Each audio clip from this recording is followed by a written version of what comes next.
jumpa lagi dalam Bincang-Bincang Sehat Rumah Sakit Dirgahayu. Kali ini tentang mental health atau kesehatan mental penting atau enggak sih?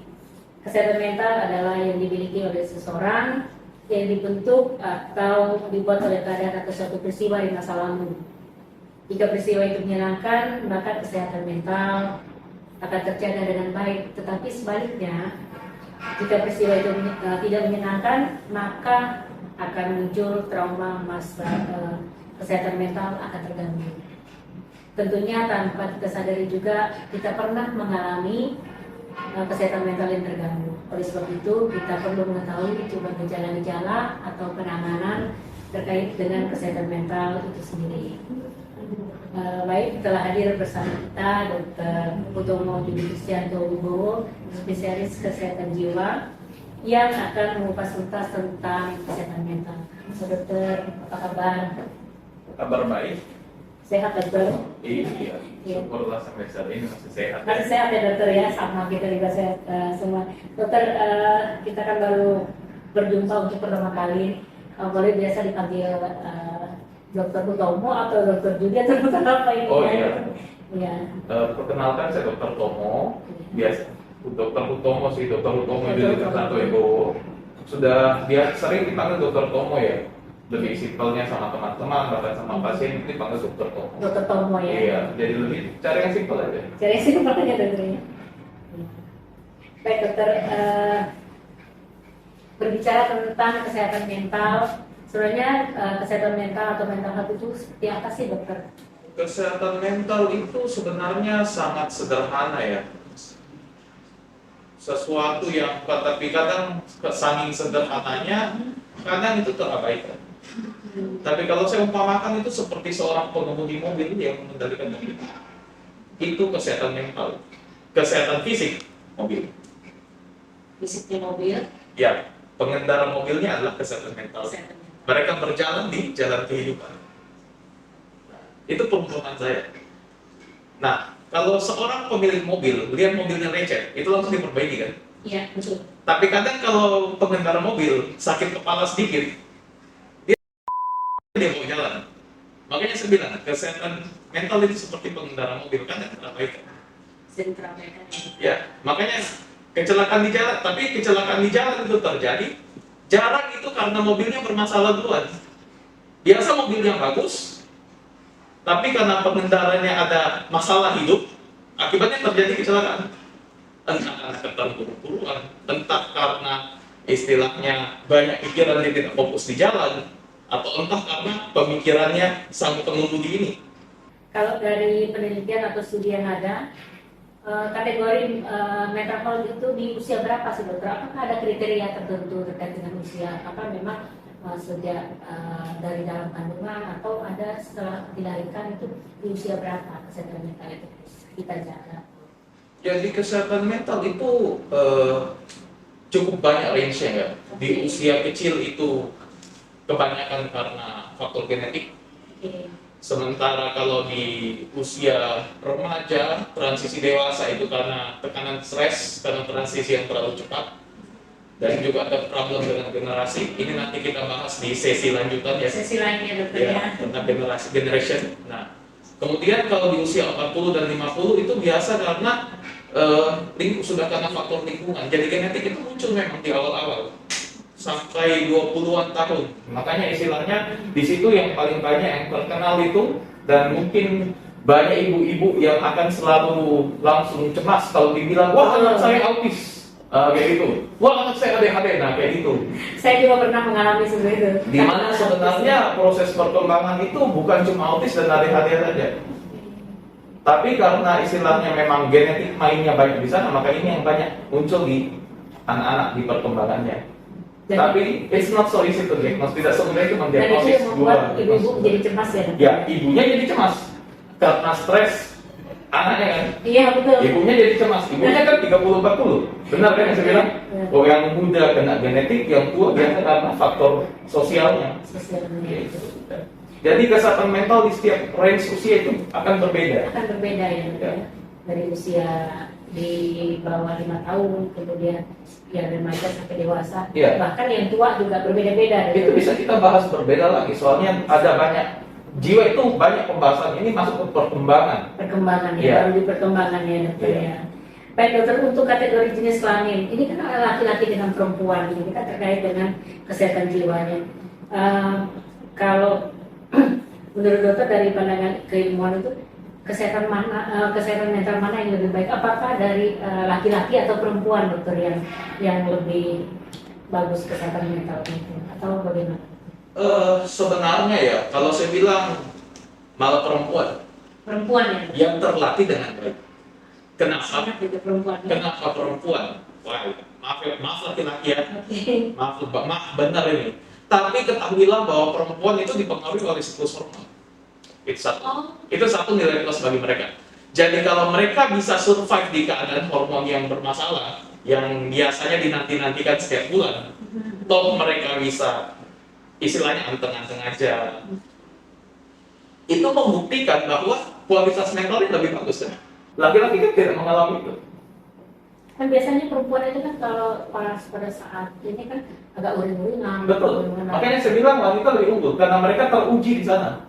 Oh justru di situ dia teruji ya? Iya, karena itulah teruji. Makanya wanita yang bisa tidak uring-uringan di masanya, berarti dia kualitas mentalnya jauh lebih bagus kan? Itu alasan yang pertama. Laki-laki tidak mengalami masalah hormon. Jadi sebenarnya bagi laki-laki itu kita enak ya sebagai laki-laki, kita tidak mengalami fenomena hormonal itu. Wanita mengalaminya. Nah, jadi bagi wanita yang sanggup mengendalikan emosinya di keadaan hormonal yang tidak stabil, bahwa mereka lebih dari laki-laki. Berarti lebih strong ya? Iya, dari laki-laki lebih. Itu satu nilai plusnya. Nah. Dokter, dalam kategori usia remaja itu kan banyak nih ya. Kemudian seberapa penting kesehatan mental itu bagi mereka di usia remaja? Yang saya bilang tadi, kesehatan mental itu bagaikan pengemudi kendaraan. Kendaraan tidak akan bergerak tanpa pengemudi. Makanya saya bilang penting, tapi sangat terabaikan. Karena pada akhirnya kan istilahnya apapun yang kita rasakan, apapun yang kita persepsikan, apapun yang kita lakukan, itu adalah pertimbangan matang dari diri kita sendiri. Tangan kita tidak akan bergerak, misalnya tangan saya tidak bergerak mengambil HP ini kalau kepala saya tidak memerintahkannya. Iya, Betul. jadi itulah kesehatan mental. Apakah sangat penting? Pengemudi dengan mobilnya. Mobilnya penting, pengemudinya sangat penting sebenarnya. Tapi karena pengemudi mobilnya ini tidak perlu dirawat secara khusus, kadang dia terabaikan. Betul. Kemudian untuk dampak dari kesehatan mental itu terhadap perkembangan anak-anak remaja. Nah ini judul baru kayaknya. Karena kalau kita bicara perkembangan, banyak faktor yang mempengaruhinya. Pertama usia. Paling pertama usia. Kenapa usia? Karena usia seseorang itu mendiktasi generasinya. Dan ini kita harus bahas secara khusus di generation. Karena beda itu generasi boomer, generasi X, generasi Y, generasi alpha. Beda generasi Z. Setiap generasi pendekatannya beda karena setiap tahun itu beda. Contohnya, ada seorang anak yang lahir di tahun 2010. Betul. Secara kurang lebih saya bisa bilang seumur hidupnya dia sudah mengenal ini. Iya kan? Karena ini di infant tahun 2010 juga. Betul. Sementara bagi seorang bapak-bapak yang umurnya mungkin sudah 40-50 tahun, ini tidak sampai seperlima. Ya, itulah menakutkannya generasi itu. Jadi sudut pandang seseorang terhadap benda itu akan sangat berbeda dan itu akan mempengaruhi pola pikir mereka secara keseluruhan. Bagi anak remaja sekarang, wifi lebih penting daripada makan. Orang tua zaman dulu tidak peduli dengan HP dan wifi, yang penting mereka bisa makan di sini. Makanya itu sendiri akan berbeda dan itu harus dibahas di tema lain. Karena itu sendiri sangat banyak. Dan itu akan menjelaskan mengapa generasi sekarang itu lebih dibilang generasi stroberi ya. Kenapa dibilang generasi strawberry? Biasanya kita masih cerita lanjutan itu. Oh iya. Ya, itu secara khusus itu. Berbeda lagi sesinya dokter. Ya, karena kalau itu sendiri kita bahas sekarang bisa banyak kali nanti. Oke. Baik dokter, kemudian berhubungan ini kesehatan mental dan kesehatan fisik itu dok gimana ya? Ada hubungannya enggak sih kalau kesehatan mental kemudian juga berbarengan dengan kesehatan fisik? Nah, Ada nggak pengaruhnya kalau mental terganggu, apakah akan terganggu juga kesehatan fisik kita atau bagaimana? ini secara agak ada nih ya, karena ini neurobiologi kita masuk ini. Jadi orang yang kesehatan fisiknya bagus, itu kadar hormonnya juga teratur.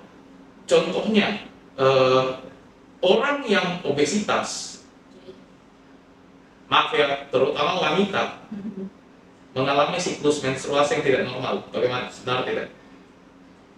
Iya kan? Itu adalah bukti bahwa keadaan tubuh yang sehat dan stabil mewakili kesehatan mental kita. Ya, kurang lebih seperti itu. Jadi orang yang tubuhnya bagus, yang berada di range badan yang istilahnya badan ideal, jangan lihat saya ya, badan saya sangat tidak mewakili. Saya juga tidak nyaman ngomong kayak gini. Tapi kebetulan, makanya sekali lagi, wanita itu susah karena hormonnya itu sangat tergantung sama banyak hal. Salah satunya, overweight. Itu akan sangat berpengaruh dengan produksi hormon dan siklus mens. Itu bukti bahwa kesehatan tubuh itu mempengaruhi kesehatan mental nantinya. Hormon dan pengaruh pikiran kan pada wanita. Nah, sedangkan tubuh yang tidak ideal, jadi maksudnya overweight akan mempengaruhi hormon. Jadi overweight mempengaruhi hormon, hormon mempengaruhi kesehatan mental. Kesehatan mental akan mempengaruhi kesehatan tubuh secara umum. Ya. Dia akan jadi istilahnya yang dibilang itu emotional eating. Itu terjadi. Nah, jadi itu secara tidak langsung menunjukkan bagaimana tubuh mempengaruhi mental. Nah, sekarang bagaimana mental mempengaruhi tubuh ya? Iya. Orang yang istilahnya sedang mengalami masalah, orang yang sedang dalam fase, saya tidak mau bilang depresi ya, karena depresi itu harus spesifik, Anda harus ketemu dengan psikiater, baru Anda, atau psikolog minimal, sehingga Anda bisa mengatakan diri Anda depresi. Saya hanya akan mengatakan keadaan pikiran yang tidak stabil, entah itu tidak nyaman atau kayak gimana, pada akhirnya itu akan malas ngapa-ngapain. Itu mental mempengaruhi tubuh. Tadi kita sudah lihat tubuh mempengaruhi mental, ini mental mempengaruhi tubuh. Jadi sebenarnya itu hubungannya timbal balik. Berarti kita jangan dulu mengatakan bahwa kita gangguan mental atau depresi atau apa sebelum kita konsultasi. Ya, jangan overdiagnosis. Konsultasilah dulu, silahkan datang ke psikiater atau ke psikolog untuk mengkonsultasikan keadaan Anda. Jangan Anda mengatakan gara-gara nonton tulisan di TikTok, lihat YouTube, oh saya depresi, oh saya mania, oh saya bipolar. Nggak kayak gitu, nggak semudah itu. Ya. Karena, dan itu berbahaya. Kenapa? Tidak ada satupun diagnosis yang lebih berbahaya dibandingkan diagnosis kita pada diri kita sendiri. Itu sangat fatal. Makanya sebaiknya kalau ada yang tidak nyaman, contoh awalnya sih gangguan tidur ya, gangguan tidur, gangguan makan, malas ngapa-ngapain. Nah ini sudah ada permulaan dari gangguan mental ini. Termasuk insomnia juga enggak? Masuk. Masuk juga. Ya. Jadi, karena istilahnya kayak gini. Kalau orang demam, minum paracetamol hilang. Ya. Demam minum paracetamol hilang. Nah, kenapa orang gangguan tidur minum obat dari dokter psikiater? Artinya ada masalah dalam pikirannya kan. Makanya gangguan tidur itu selalu bagian dari gangguan jiwa. Sama seperti demam punyanya penyakit dalam, sama seperti patah tulang punyanya dokter bedah dan dokter bedah tulang. Nah, gangguan tidur adalah milik dokter jiwa. Maksudnya gangguan itu adalah ekspertisnya ya, silakan datang ke dokter jiwa untuk konsultasi. Karena seharusnya Anda bisa tidur normal, tapi apa yang bisa membuat Anda tidak bisa tidur normal itu kayak apa sih? Mungkin ada sesuatu, ada pikiran yang tidak selesai, kita tidak tahu. Tapi kalau mungkin minum kopi ya itu salah Anda ya. Karena itu pasti mengganggu juga kesehatan mental juga. Minum kopi? Enggak, minum kopi bagus saja. Cuma jangan berlebihan. Jangan berlebihan. Iya, karena kalau kita maksimal berapa kali? Berapa cakir. Saya mengutip kata Maulana Jalaluddin Rumi ya. Okay. Dia berkata bahwa segala sesuatu yang berlebihan itu racun. Tidak baik ya dokter. Racun. Semuanya itu racun. Terlalu banyak tidur itu racun, banyak makan itu racun, banyak uang itu racun. Semua yang kebanyakan itu racun. Kebanyakan pikiran. Kalau kebanyakan uang bagaimana dok? Ya itu racun juga sebenarnya. Kamu tidak tenang dengan uang sebanyak itu kan? Nah, itu. Akan berbeda. Baik dokter, sempat kita dengar tentang kecerdasan spiritual atau kecerdasan jiwa. Berkaitan juga nggak sih dokter dengan kesehatan mental seseorang? Nah, itu kecerdasan spiritual ya, spiritual quotation dan emotional quotation itu berhubungan sangat dekat dengan kejiwaan sebenarnya. Orang dengan kecerdasan spiritual yang tinggi akan sangat sulit mengalami gangguan jiwa. Spiritual yang sebenarnya ya, bukan yang istilahnya cerdas, pintar agama, enggak kayak gituan. Spiritualistik. Spiritualistik itu berarti kau melakukan apa yang kau katakan. Walk the talk. Karena di keadaan sekarang ini kebanyakan orang itu ngomong doang. Janjinya hebat, nggak ditepati di belakang. Nah itu jadi beban bagi yang mendengarkan janji, beban juga untuk yang istilahnya yang berjanji. Ini bukan kampanye ya, dalam hubungan dengan kampanye, bukan kampanye ini. Tapi maksud saya adalah kecerdasan spiritual itu dia berkata sesuai, istilahnya tidak berlebihan. Yang saya bilang tadi, yang kata-kata Jalaluddin Rumi tidak berlebihan, dia pas ya, sesuai takaran. Iya, karena kalau lebih dia omong kosong, kalau kurang dia sedang menipu. Jadi seperlunya itu kecerdasan spiritual. Nah, tentang spiritualitas ini topik lain lagi. Kita bisa bahas di topik lain, jangan di sini. Soalnya jiwa itu bertopik-topik. Asik sebenarnya. Sangat menyenangkan. Makanya banyak di TikTok, banyak di internet menjual profesi saya dan profesi psikologi. Kata psikiater, kata psikolog. Nah itu kata yang dikutip-kutip kan. Kalau tidak menarik kok banyak kutip. Belum lebih kata yang lain gitu ya. Itu yang sih. profesi lain begitu dokter ya. Betul. Banyak ya dokter ya.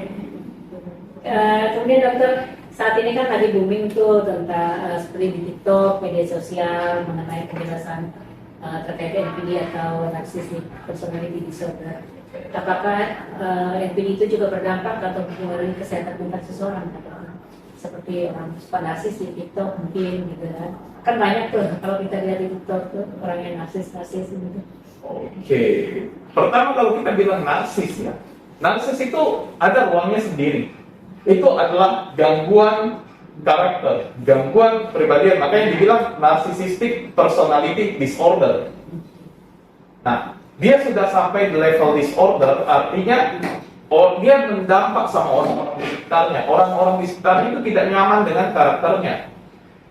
Orang yang di sekitarnya itu tidak bisa menghadapi hidup yang normal, ataupun istilahnya gara-gara dia seperti itu, orang di sekitarnya itu disusahinya. Itu personality disorder kayak gitu. Jadi pertama kita harus pahami dulu. Kadang orang fokus di narsisistiknya, jangan. Fokuslah di personality disordernya. Karena personality disorder bukan cuma narsisistik. Ini kedengarannya saya ngebela narsisistik ya, tapi istilahnya ini cuma salah satu dari 9. Jangan sampai yang lainnya kita kesampingkan, kesian kan? Nah, fokuslah di personality disordernya. Nah, kemudian jadi apakah dia gangguan kejiwaan? Ya, dia gangguan kejiwaan karena dia sudah personality disorder. Apakah dia meresahkan banyak orang? Nah, itu harus ditanyakan sama orang-orang terdekatnya. Sementara kalau yang narsis di TikTok, narsis di YouTube, narsis di Instagram dan Facebook, kadang saya agak bingung juga karena itu merupakan profesi. Betul. Karena kita sebagai dokter jiwa juga tidak hanya melihat dari sudut pandang netizen, kita sudut pandang dari pelaku juga. Kalau dia menunjukkan itu hanya sebatas di Instagram, sebatas di TikTok, tapi kehidupannya dia penuh dengan kesederhanaan, berarti itu kan cuma untuk promosi barang jualannya barangkali. Untuk konten saja. Ya, untuk kontennya dia, untuk hidupnya. Kepentingan kontennya. Kita mau bilang di NPD, malah kita yang NPD karena kita sudah judging orang. Betul. Karena komponen NPD adalah dengan gampang kita menjudging orang. Kita gampang menghakimi, kita gampang, oh Dr. Tomo itu pasti narsis karena Dr. Tomo muncul di YouTube. Kayak ini sudah itu istilahnya itulah sebuah itu logical fallacy di sana, kesalahan logika. Karena dia begini dia pasti begitu. Oh enggak. Kok tidak tahu kehidupan yang lainnya kayak gimana? Kamu gak layak ngomong gitu kan dia. Berarti intinya tidak semua orang yang di TikTok itu mempunyai. Ya memang ini mereka cuma cari uang, kasihan. Betul. Karena untuk bagaimana ya, dunia sekarang ini memang ya kalau sudah agak rusak ya. Memang membuat kalau kamu tidak terkenal, kamu gak bisa dapat uang.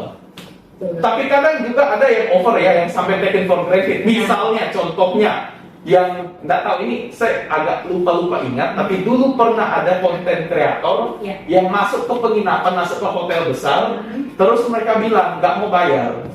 Saya nggak tahu siapa, tapi saya pernah dengar satu kali di ceritanya ini. Saya minta maaf ya, tapi saya pernah lihat satu kali. Iya. Ada yang kayak gituan di luar negeri, bukan orang Indonesia.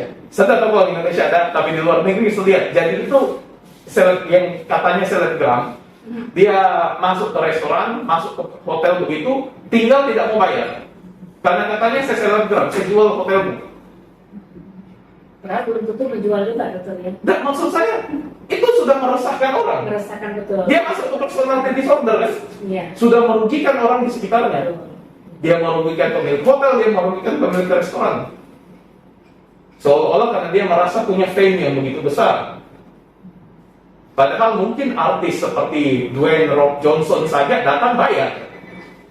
Tahu Dwayne Rock Johnson? Iya. The Rock, tahu kan? Nah mungkin yang kayak itu saya datang bayar, datang nginap bayar. Kamu siapa? Kayak gitu. Nah itulah NPD, kalau saya bilang NPD kayak gitu, yang sudah tidak sadar diri. Walaupun lebih tepatnya saya harus ketemu dia, karena itu kalau saya langsung istilahnya menjudge juga, saya tidak bisa, karena saya harus profesional. Walaupun kalau perilakunya sudah kayak gitu, itu sudah mungkin memang ada gangguan, masa tidak bayar, kayak gitu.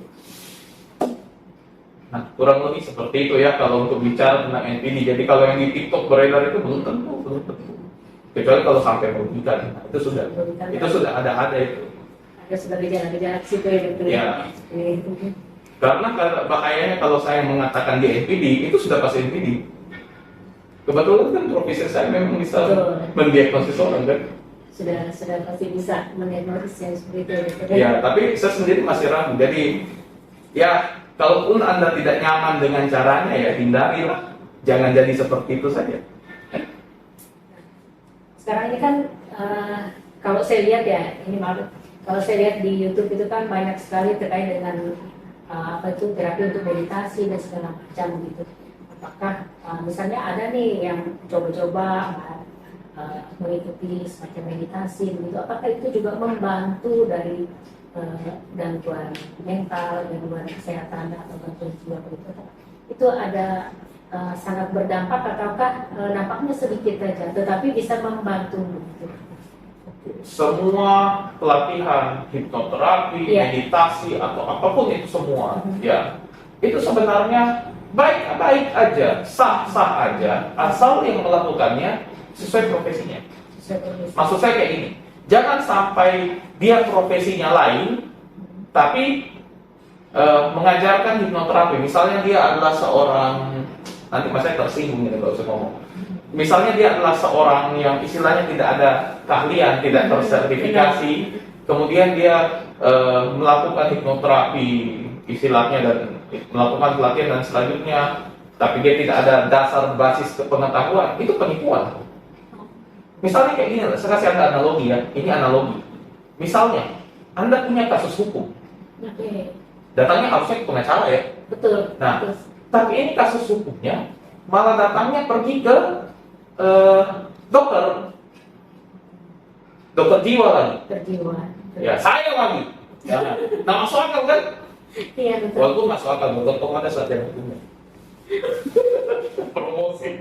Nah, jadi tidak nyambung. Istilahnya apapun yang akan diberikan oleh dokter jiwa tersebut, saya misalnya ya, tidak akan bisa membantu orang tersebut. Sama seperti halnya orang yang datang ingin mengalami meditasi sama orang yang tidak punya dasar meditasi. Iya. Itu bakal gagal, pasti gagal. Kayak gitu. Efek sugestinya ada, efek sugestinya ada di sana, efek placebo-nya ada. Tapi sangat tidak efisien, sangat tidak efektif, dan sangat tidak membantu nantinya. Karena memang bukan ekspertisnya. Jadi bagus jika ekspertisnya tepat. Ini yang pertama. Yang kedua, sebenarnya pada akhirnya semuanya itu akan tepat jika tepat dengan orang yang mengalaminya. Bisa mengerti Ustaz? Ini agak susah ya saya tahu. Karena ada orang, misalnya saya lah contohnya, saya suka menggunakan saya sebagai contohnya karena saya tidak tersinggung dengan contoh saya kan. Iya. Saya tidak menyinggung orang juga. Nah, dalam kasus saya istilahnya, bagi saya senang membaca buku. Saya senang untuk menenangkan pikiran saya, pergi menyendiri. Jika itu saya tawarkan kepada Anda untuk menyendiri, mungkin Anda tidak senang. Senang dokter. Ya, mungkin ada yang senang, mungkin Iya. ada yang tidak senang. Iya. Ada yang tidak cocok, ada yang maunya kalau dia lagi ada masalah, dia pergi curhat. Iya. Kalau saya suruh menyendiri, malah tidak cocok. Betul. Nah, ini yang saya bilang tadi, dia akan cocok sesuai dengan dirinya sendiri. Jadi sebenarnya cocok-cocokan yang kayak gituan. Betul. Kalau memang dia dasarnya cocok dengan meditasi, dia meditasi sama yang, maaf, tidak ada kemampuan pun, pasti rasanya nyaman. Karena memang dia sudah terinspirasi untuk meditasi, dianya sudah pengen. Oke. Dan ketika dia melakukannya sama orang yang tidak tahu pun, walaupun orang yang contohnya salah, tetap saja jadi benar. Tapi ketika dia datang kepada orang yang memang sudah ahlinya, tapi kebetulan ahlinya itu adalah ahli art terapi, ada terapi seni ya. Jadi ada salah satu terapi kejiwaan juga untuk mempromosikan kesehatan mental itu dengan melakukan karya seni. Dia pergi ke art terapi atau pergi ke MDR yang pakai mata itu. Tapi karena dia dasarnya pengen meditasi, akibatnya terapi yang benar ini dari dua orang yang memang keahliannya tidak cocok.